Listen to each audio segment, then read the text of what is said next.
Muy buenas tardes, queridos hermanos todos.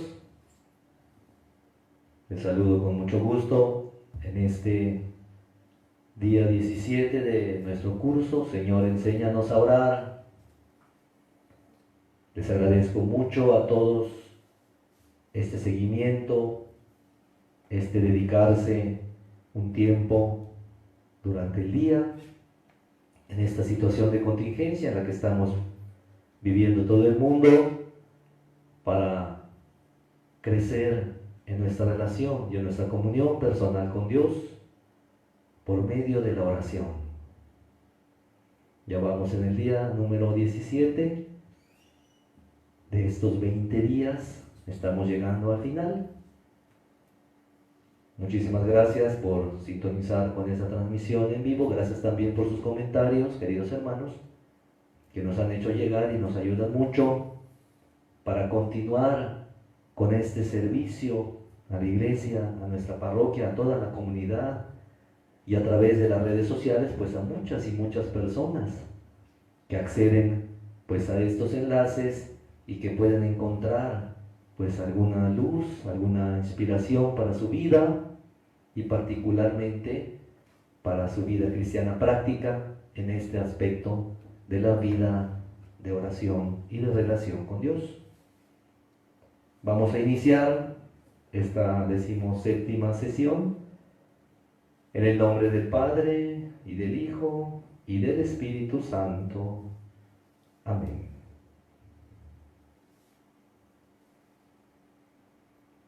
Ayer nos dedicábamos a contemplar a la luz de las Sagradas Escrituras una tradición milenaria ya en la Iglesia, la lectura orante de la palabra de Dios.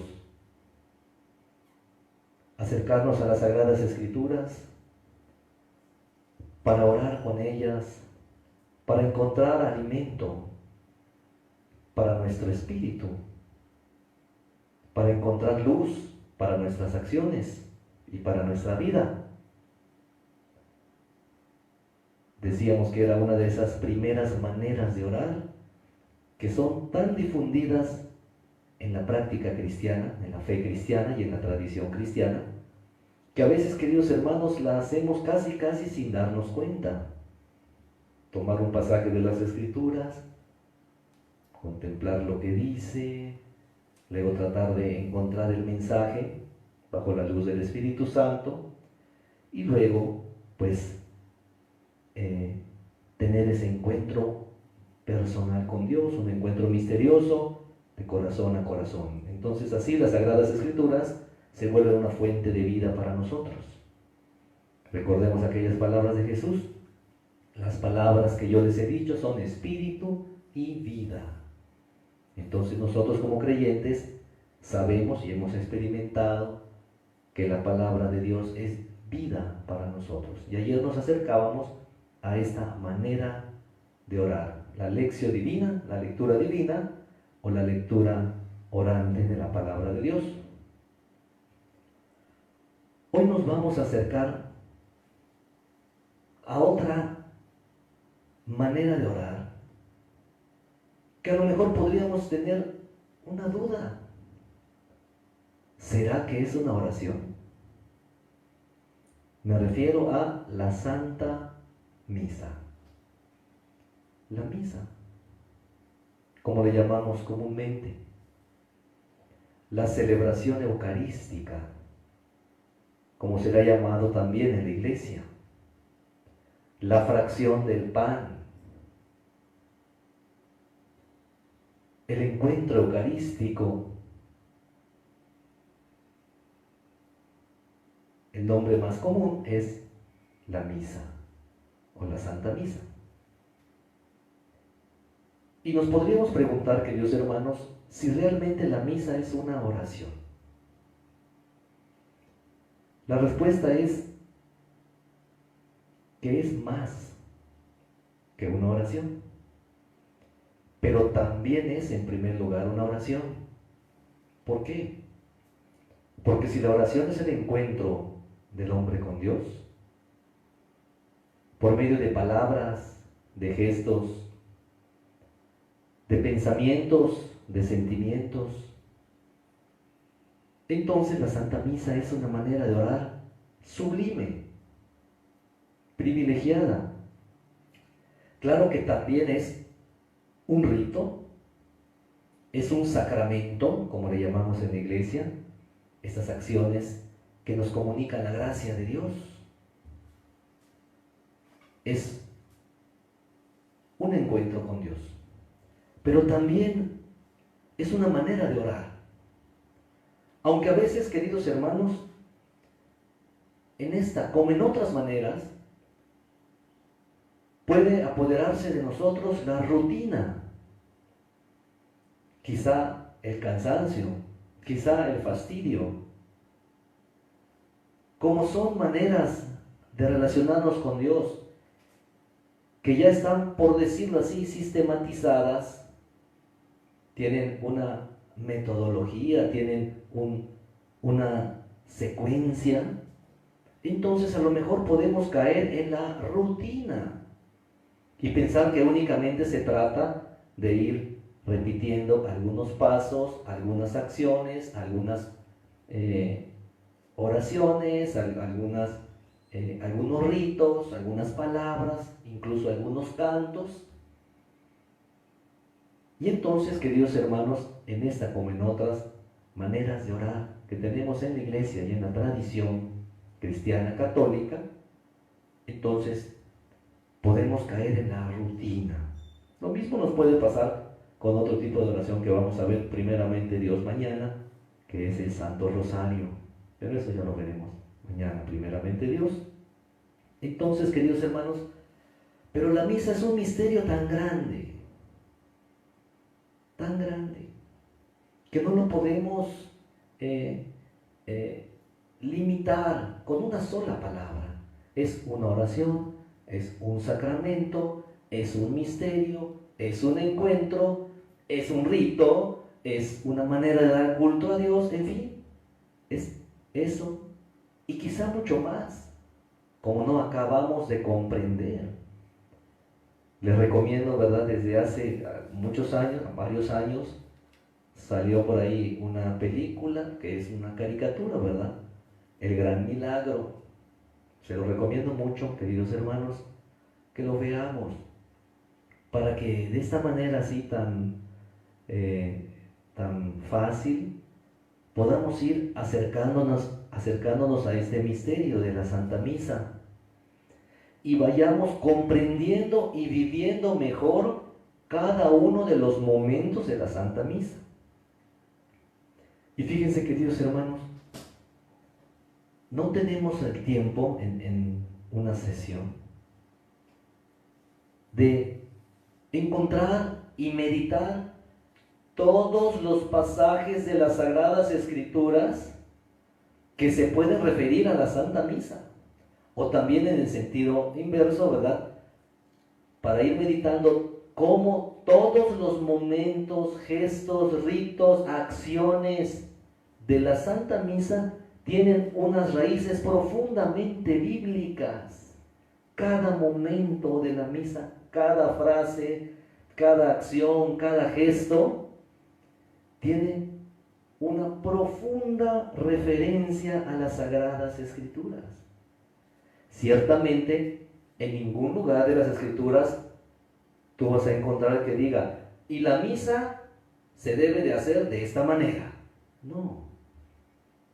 La Iglesia ha recogido, por inspiración del Espíritu Santo, de aquí, de allá, ha reconocido sobre todo en las palabras y en los gestos del Señor, y ha elaborado con la inspiración del Espíritu Santo este sacramento al que le llamamos la Eucaristía, o esta celebración que le llamamos la Santa Misa.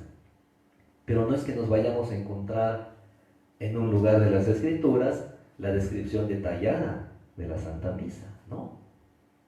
Pero sí podemos encontrar así como un eco de cada uno de los momentos, gestos y acciones de la Santa Misa, su referencia a las Sagradas Escrituras, ¿verdad? Y su raíz. en las Sagradas Escrituras. Pero hoy vamos a tomar un texto que de alguna manera puede abrirnos la puerta para ir encontrando un sentido más bíblico a la Santa Misa y que la vivamos con más sentido, porque de eso se trata, queridos hermanos, ¿verdad? Que estas reflexiones que estamos teniendo nos ayuden a orar con más sentido, con más profundidad, con más plenitud. Entonces, si tienes ahí tus Sagradas Escrituras, te invito a que busques la primera carta a los Corintios. La primera carta del apóstol San Pablo a los Corintios. Hay dos cartas dirigidas a los Corintios. Nos vamos a la primera, si la puedes buscar ahí en tus Sagradas Escrituras. En el capítulo 11, busca el capítulo 11 de la primera carta a los Corintios. Versículo 17, del 17 al 34. No lo vamos a leer todo. Te lo dejo ahí para que lo medites en tu casa.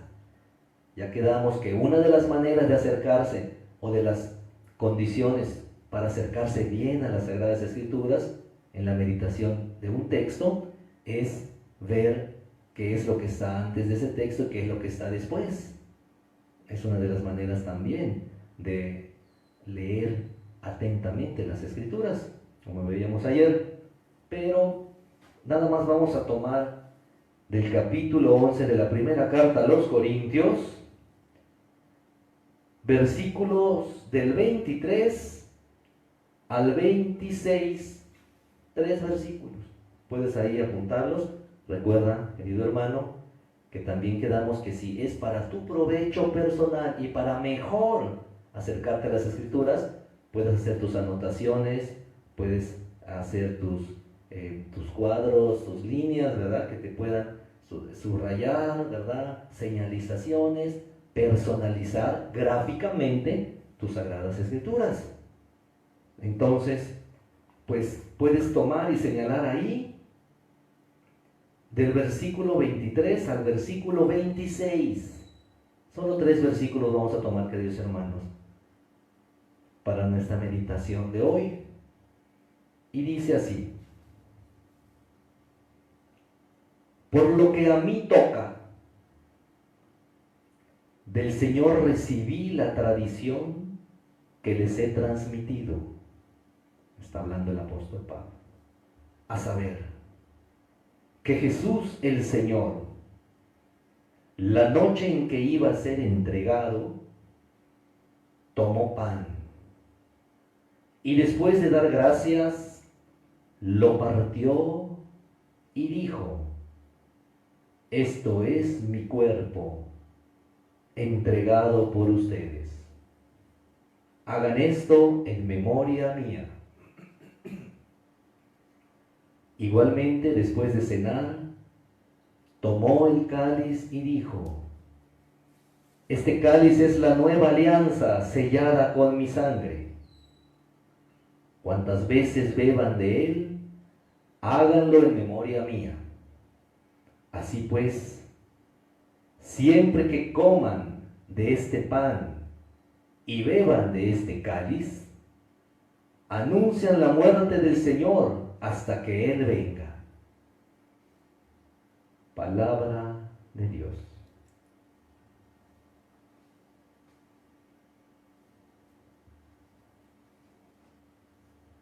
En primer lugar, queridos hermanos, dice la palabra de Dios por boca del apóstol San Pablo: recibí del Señor, del Señor. No sabemos de qué misteriosa manera el Señor Jesús, sabemos que cuando en el Nuevo Testamento se habla del Señor, se habla de Jesús. En el Antiguo Testamento se habla de Dios, pero en el Nuevo Testamento el Señor es Jesús. Y dice el apóstol que recibió del Señor. Todo esto que nos narra, queridos hermanos, lo hemos recibido por medio del apóstol, pero lo hemos recibido de parte del Señor. Es decir, la misa, si nosotros damos por un hecho, después de meditar este pasaje de las Escrituras y muchos otros, que esta fracción del pan, este comer el pan y beber el cáliz, de esta manera, como nos enseñan los apóstoles, es la esencia y la raíz de la Santa Misa, que ya es pues un rito y un sacramento mucho más elaborado, pero cuya esencia y cuya raíz se encuentra en la fracción del pan y en alimentarnos con este cáliz de la alianza. Entonces, queridos hermanos, la Santa Misa es de origen divino. Divino. Yo recibí del Señor, dice Pablo. Y digo esto, queridos hermanos, porque a veces podemos pensar que la Santa Misa es una invención de los hombres. Para muchos es un rito que lo inventó la Iglesia, ¿verdad? Pero dice la palabra que fue recibido del Señor. Para que cuando asistamos, queridos hermanos, y así ahora lo hacemos por las redes sociales o por la televisión, pero cuando asistamos ya y esperamos que esté pronto el día, recordemos que estamos entrando, queridos hermanos, a un momento misterioso, a una experiencia creada y dada a los hombres de parte del Señor. Jesús nos dio este sacramento y esta manera de conectarnos con Él. Vamos a verlo a continuación. También dice el apóstol: recibí lo que les he transmitido. Y ahí también, queridos hermanos, tenemos un segundo aspecto para considerar. Se nos ha transmitido de generación en generación. La misa no se inventó ayer. Ya dijimos que no es un invento humano. Se ha transmitido de generación en generación. Como la fe, queridos hermanos, que la hemos recibido por medio de tantas personas en nuestra vida y que a nosotros nos toca transmitirla a otras personas. Estamos llamados a ello. Entonces, queridos hermanos, también este aspecto es importante, porque dice que recibí del Señor la tradición que les he transmitido. Tradición quiere decir, ¿verdad?, la entrega de algo que se recibe. Nosotros tenemos, por ejemplo, algunas tradiciones, ¿verdad? También, no sé, en la familia, en la iglesia, no sé. Tenemos tradiciones subculturales. Por decir, cuando alguien cumple años, ¿verdad?, de nosotros, aquí en nuestro ambiente, en nuestro país, pues solemos cantarle, ¿verdad?, como decimos, las mañanitas, una tradición. Pero, bueno, esas son tradiciones. Pero la tradición en el sentido bíblico, queridos hermanos, es recibir algo y transmitírselo a otra persona o a otra generación. Entonces, queridos hermanos, la Santa Misa de origen divino, que la hemos recibido y nos toca transmitirla también de generación en generación. Y vamos a algunos aspectos, queridos hermanos, que pueden ayudarnos a vivir la misa como un verdadero encuentro con Dios. Por ejemplo, dice, la noche en que iba a ser entregado. La noche en que iba a ser entregado. Jesús, queridos hermanos, y en la tradición de la iglesia, lo reflexionamos y lo agradecemos mucho. El Señor Jesús, en esa última cena, se despidió de sus apóstoles. pronunció un largo discurso de despedida, que por cierto lo estamos meditando en estos días durante la liturgia del día, la palabra del día. La noche en que iba a ser entregado, el Señor Jesús se despidió. Fueron palabras de despedida. Muchas veces aparece: me voy, pero no les dejaré solos, volveré por ustedes, me voy a prepararles un lugar, ya no volveré a beber del cáliz del fruto de la vid hasta que tenga su cumplimiento en el reino de Dios. A todas luces, el discurso de Jesús es un discurso de despedida. Jesús estaba despidiendo. Había llegado al final de su vida terrena con nosotros. Pero al Jesús tomar el pan y el vino y decir: esto es mi cuerpo y esta es mi sangre, o este es el cáliz de mi sangre, Jesús se quedó con nosotros. En la misa, queridos hermanos, Jesús está con nosotros. Se estaba yendo, se estaba despidiendo, pero encontró la maravillosa manera de quedarse. Imagínate tú que te tienes que despedir de tus seres queridos. Quizá algún día nos tocará prepararlo, no sabemos, ¿verdad?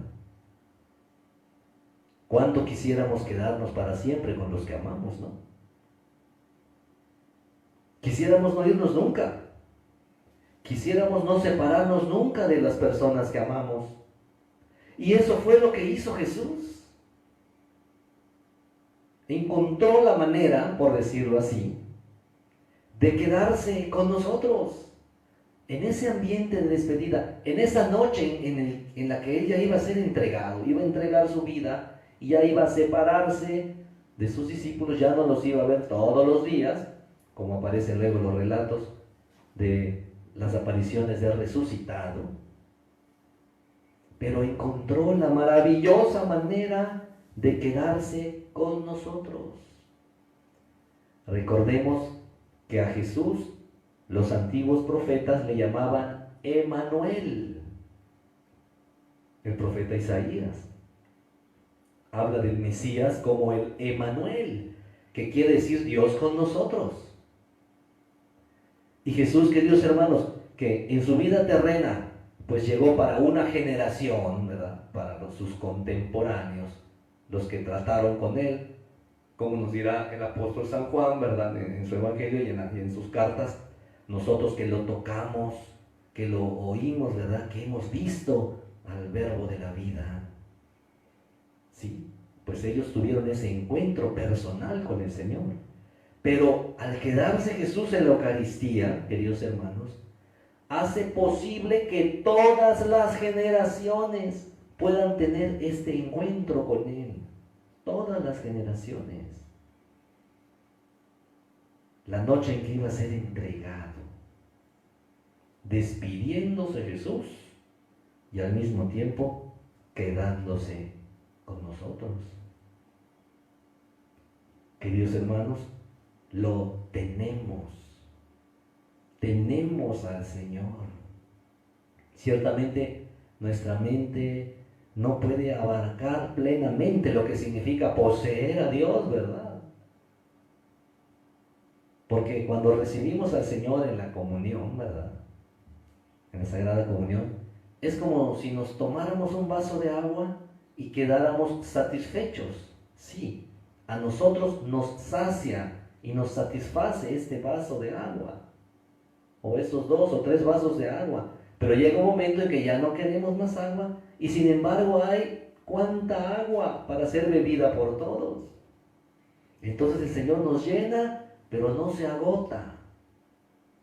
Entonces, queridos hermanos, ¿verdad? Jesús encontró la manera, por medio de la Eucaristía, de quedarse con nosotros. Y además, queridos hermanos, ¿verdad? Vamos avanzando. Dice ahí que tomó tomó tomó pan, y más adelante el vino, el cáliz. El cáliz es la copa. ¿Por qué el pan? ¿Por qué Jesús tomó el pan y no otro alimento? En la tradición de la iglesia, ¿verdad? Pues se nos dice que es quizá el alimento más sencillo, el más accesible, quizá el más barato. Un pedazo de pan cualquiera lo puede tener en la mano.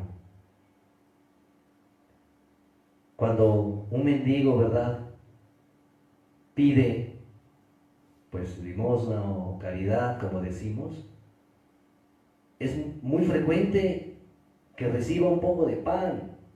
Incluso al alimento en general se le llama el pan. Cuando vamos a trabajar decimos, me voy a ganar el pan de mi familia, el alimento. Quizá porque es el alimento básico. El alimento básico. Para nosotros aquí los mexicanos, ¿verdad?, podríamos hablar de las tortillas. Es el alimento de todas las mesas. El pan está en todas las mesas.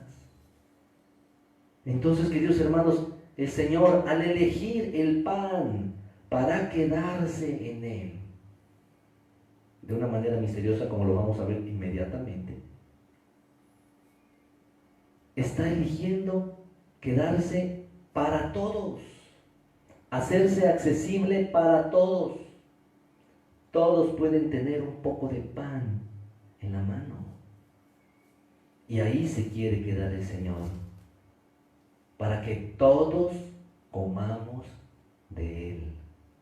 Todos.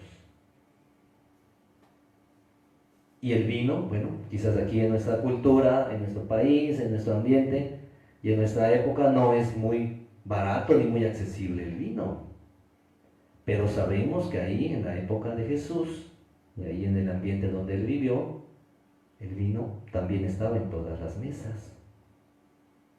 Era la bebida más común o de las más comunes. Entonces, queridos hermanos, Jesús se hace pan y vino, o se queda en el pan y en el vino, para poder ser recibido por todos. Que no se quede nadie sin acceder a Él. Y también dice, ¿verdad?, las palabras, esto es mi cuerpo. Tomó pan y después de dar gracias lo partió y dijo, esto es mi cuerpo. Queridos hermanos, este es el centro de este pasaje. Y me parece que de la revelación del Señor acerca de este misterio de su presencia en la Eucaristía. Es mi cuerpo. Jesús no dijo, esto significa mi cuerpo, esto representa a mi cuerpo, esto que les recuerde a mi cuerpo, o esto se asemeja o se parece a mi cuerpo, o es una comparación de mi cuerpo. No, esto es mi cuerpo, es mi cuerpo.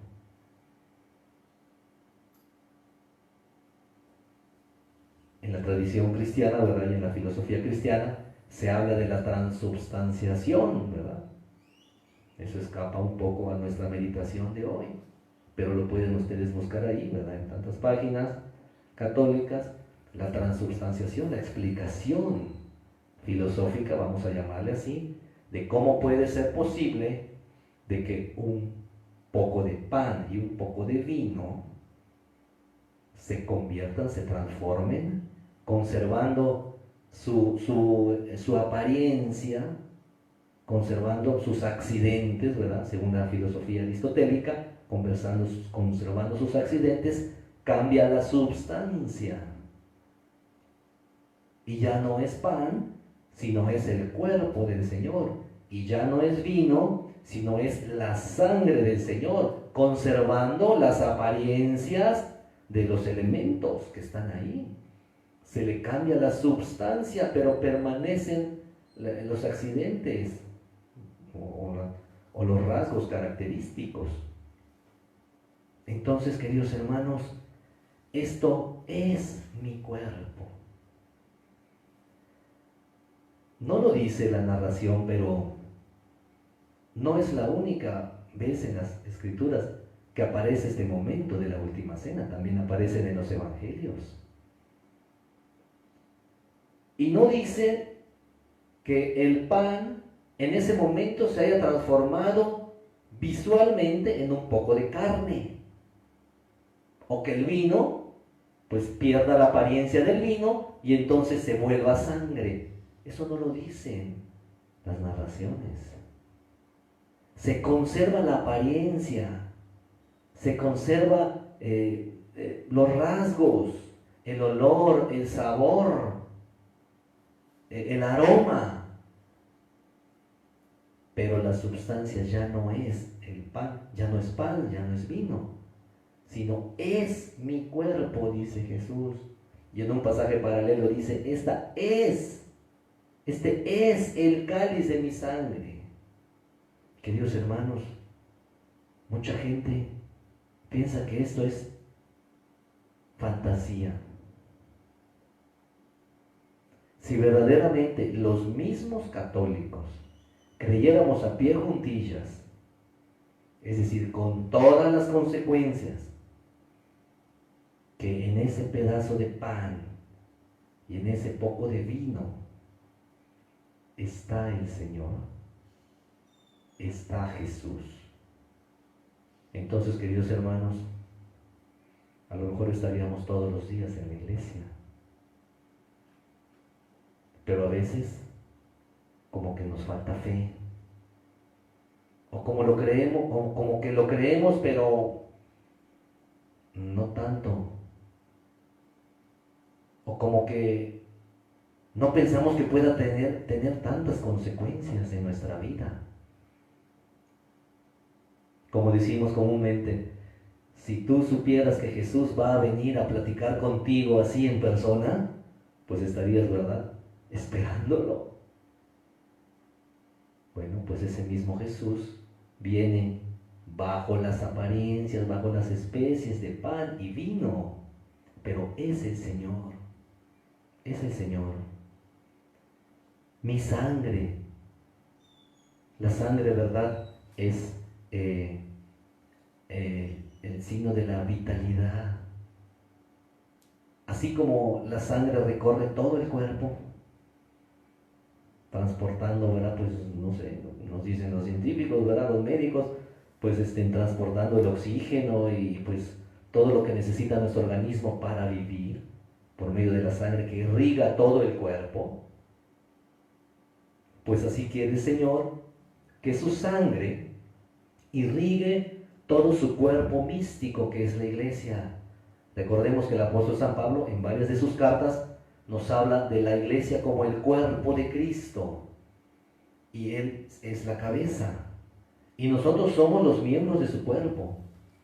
Y entonces la sangre del Señor, queridos hermanos, que recorre nuestro cuerpo, que recorre el cuerpo místico que es la iglesia, vivifica a la iglesia. Es decir, es cuando recibimos la vida de Jesús en nosotros.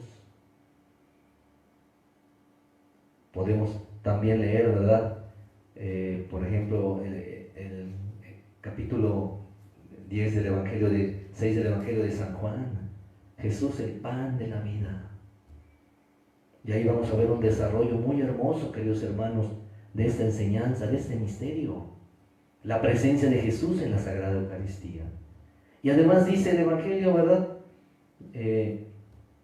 dice la carta a los Corintios, que este es el cáliz de la nueva alianza. Alianza.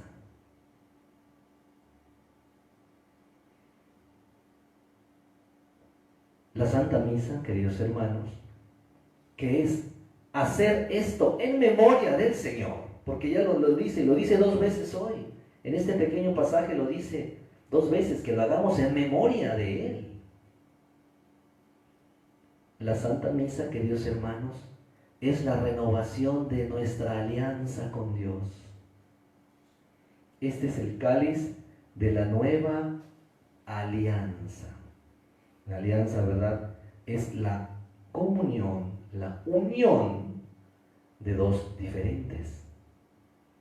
En este caso, nosotros, por un lado, y en el otro caso, Dios, uniéndonos a Él por medio de Jesús, su Hijo.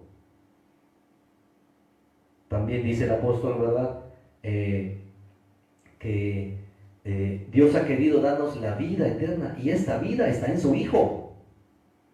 Por eso cuando Jesús dice, ¿verdad?, el que come mi carne y bebe mi sangre, en el capítulo 6 del Evangelio de San Juan, el que come mi carne y bebe mi sangre tiene ya la vida eterna. Tiene ya. Porque nos está haciendo participar de su propia vida, que está en su carne y en su sangre. Entonces, queridos hermanos, es un misterio admirable. Por eso nos ponemos de rodillas en toda la Santa Misa. Hay un momento, un único momento en el que nos ponemos de rodillas. En el momento le llamamos de la consagración, cuando el sacerdote, ¿verdad?, en nombre de la Iglesia, impone sus manos sobre el pan y el vino, invoca al Espíritu Santo. Al Espíritu Santo. Dice este pasaje que después de dar gracias, en otros pasajes paralelos dice, lo bendijo, tomó el pan, lo bendijo. Es decir, bendecir, ya el hecho de tocar Dios algo, queridos hermanos, quiere decir que le está transmitiendo su propia vida. ¿Cuántas veces aparece que Jesús toca a una persona y la sana? O incluso la revive, la toca. A la hija de Jairo, ¿verdad?, pues la tocó, el ataúd del hijo de la viuda de Naín lo tocó. Es decir, tocar por parte de Jesús quiere decir transmitir su propia vida. Recordemos que cuando la mujer hemorroísa, ¿verdad?, se acerca por detrás y toca el manto de Jesús, Jesús siente que una fuerza sale de él, y una fuerza que sana a la mujer que lo tocó. Entonces, cuando en el Evangelio aparece, y en esta palabra también, que Jesús tomó el pan, lo tomó, y el cáliz también lo tomó, le está transmitiendo, por decirlo así, su fuerza, su amor, su esencia, su vitalidad. No sé cómo podríamos, ¿verdad?, queridos hermanos, decirlo con palabras más actuales. Le ha transmitido, ¿verdad?, su fuerza, su poder, su esencia. Esto es mi cuerpo, esta es mi sangre. Y por eso, queridos hermanos, cada vez que comemos de este pan, ¿verdad?, y bebemos de este cáliz, dice el Señor, lo dice el Señor mismo, ¿verdad?, anuncian la muerte del Señor hasta que Él vuelva. Hasta que Él vuelva. La Santa Misa, queridos hermanos, se vivirá hasta que el Señor vuelva. Muchos teólogos y muchos padres espirituales han visto en la Eucaristía, en la Santa Misa, el cumplimiento de aquella promesa del Señor que les hizo a sus discípulos antes de ascender al cielo: yo estaré con ustedes todos los días hasta el fin del mundo. Queridos hermanos, estas solo son algunas reflexiones a la luz de la palabra de Dios hoy, que nos ayuden a comprender, a vivir y a valorar más la Santa Misa como un verdadero momento de encuentro con Dios, como un verdadero encuentro de oración, como un verdadero encuentro de corazón a corazón con Dios. No es un rito, no es una obligación, ¿verdad? No es una serie de gestos y cultos antiguos, no. Es un verdadero encuentro con Dios, con el Hijo de Dios, que al darnos su carne y su sangre nos está dando la vida eterna. el que come mi carne y bebe mi sangre, tiene ya la vida eterna, dice el Señor. Queridos hermanos, muchísimas gracias por su atención. Que el Señor les bendiga, que la Virgen les cuide en estos tiempos. Vamos a cuidarnos también nosotros, ¿verdad? Y pues les esperamos mañana para reflexionar acerca de esta otra gran y maravillosa manera de orar que tenemos en la iglesia, ¿verdad? Que es el Santo Rosario. Y también vamos a ver las raíces bíblicas, las fuentes de la Escritura, donde podemos tomar inspiración para rezar, para orar con mayor plenitud el Santo Rosario. Que el Señor les bendiga, queridos hermanos, en el nombre del Padre, y del Hijo, y del Espíritu Santo. Amén.